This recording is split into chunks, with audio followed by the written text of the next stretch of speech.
Whatever. This guy. Right?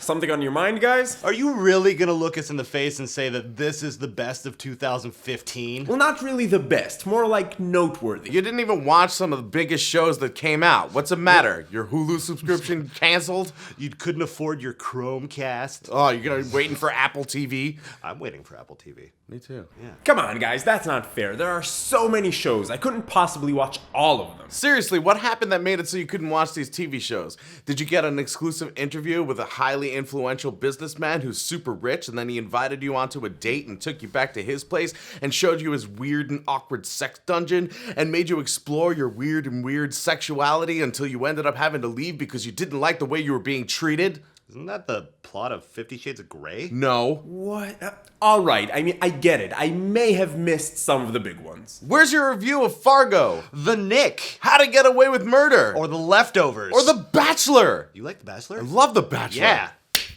Well, you don't have to be dicks about it. Have you even seen TV this year? Welcome to Binge Watchers, where we talk about the stories and characters we love and the shows they live in. My name is Ron, and let's talk about 2015. Let's talk about some shows. So, as my good friends at BossLevel8 so delicately reminded me, I haven't watched a lot of the major shows that came out in 2015. Usually, I would just watch something that I wanted to watch anyway and then come here and talk about it. I didn't really have anything that tells me which shows I should talk about on this channel. That's not the case anymore because you can go to bingewatchers.space/vote and vote on what should be reviewed on this channel. Yes, times are a-changing. In this video, I wanted to talk about 7 shows that stood out for me for some reason. Not necessarily the best shows, but shows that I feel deserve to be mentioned. Noteworthy, one would say. TV shows are complex pieces of art, and different shows serve different purposes. That's why sometimes it can be hard to say that one show is better than another show, because you can't really use the same standards to compare them. For example, I absolutely loved Bloodline, but I also loved season 2 of The 100, and these two shows, for example, are immeasurably different. That's part of the reason I don't use a rating system, so I'm not really comparing these shows to each other, but I'm comparing the experience I had watching them. Make sense? Let's do this. Sensei. Sensei is a special show. There were shows this year where I felt that the acting or the writing might have been better, but Sensei told a story in such an innovative way that I had to talk about it here. Sensei tells a story about 8 people who share a connection. There are almost 8 sides of the same person. Once the show establishes the premise and the characters, the way you see them feel each other's feelings and use each other's strengths to deal with certain situations was just brilliant. It was shot beautifully, and I highly recommend you watch the 30-minute behind the scenes video they have up on Netflix, but the way they explored the characters was thoughtful and with incredible depth. Banshee Season 3. Now, I know I didn't do a video specifically for Season 3, but Banshee was actually the first review to ever go up on this channel, where I was kind of trying to be funny, and it's not really working, it's not great, but I later traded that approach for actually honestly telling you what I think about shows. However, Season 3 of Banshee was absolutely great. Banshee is not a very deep show, but it's also not as shallow as you might think. At its core, Banshee is a consistently exciting, super violent show. The reason that I wanted to include it on this list was because of what is perhaps the greatest fight scene in any TV show ever. It probably is. And also, I don't think this show gets nearly as much recognition as it should. It's a lot of fun, and it just has the best fight scenes I've ever seen. Daredevil. Well, you probably guessed that this one was going to be on the list. Daredevil, the first Marvel Netflix original, the show that set the tone for the darker side of the Marvel Cinematic Universe.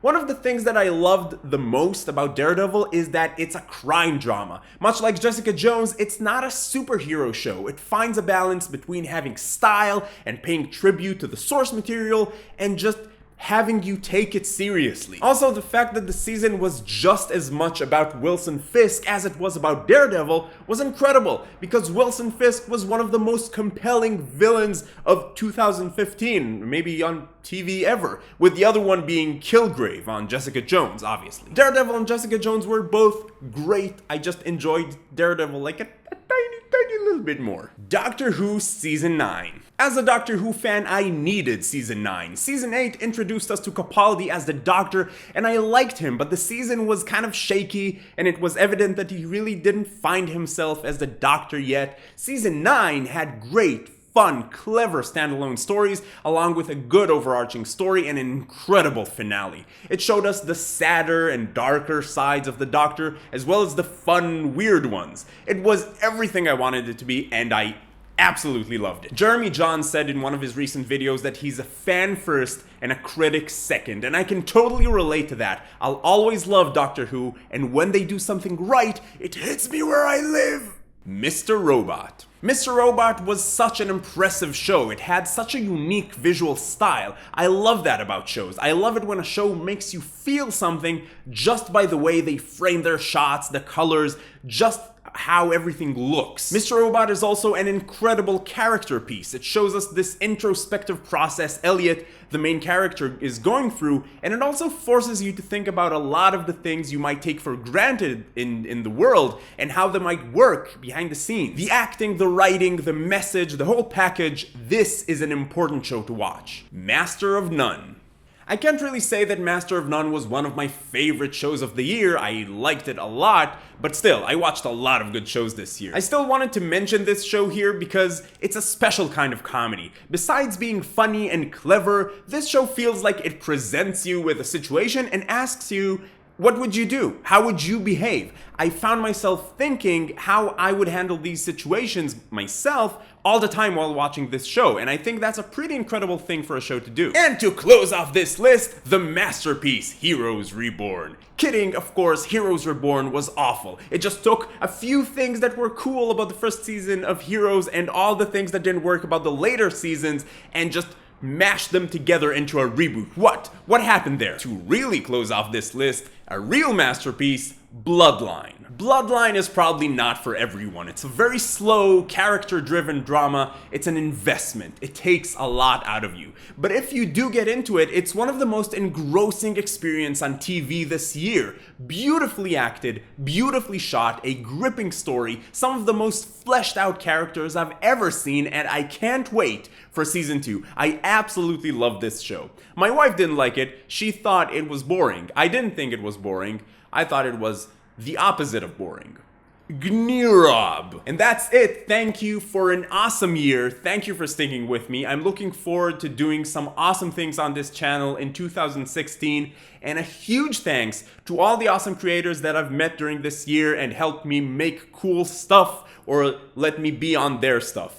That sounds bad. BossLevel8, NerdSync, Mostly Chelsea, and Seasoned Reviews, thank you, you're awesome, I love you. Check them out, they're really amazing. You're awesome, and if you're watching this the day this comes out, join me in the live stream tomorrow, and let me know in the comments, what were your favorite shows of this year? And if you're finding Binge Watchers for the first time, welcome. I'd like to invite you to join the Binge Watchers community in 2016, where we're talking about TV every Monday, Wednesday, and Friday with reviews and news and discussions and sketches and all kinds of great stuff, all for you fellow TV lovers and binge watchers. So you can go ahead and click on that big subscribe button, join in on the fun. You can check out any of the other videos on the channel. You can check out my personal channel. You can do whatever you want.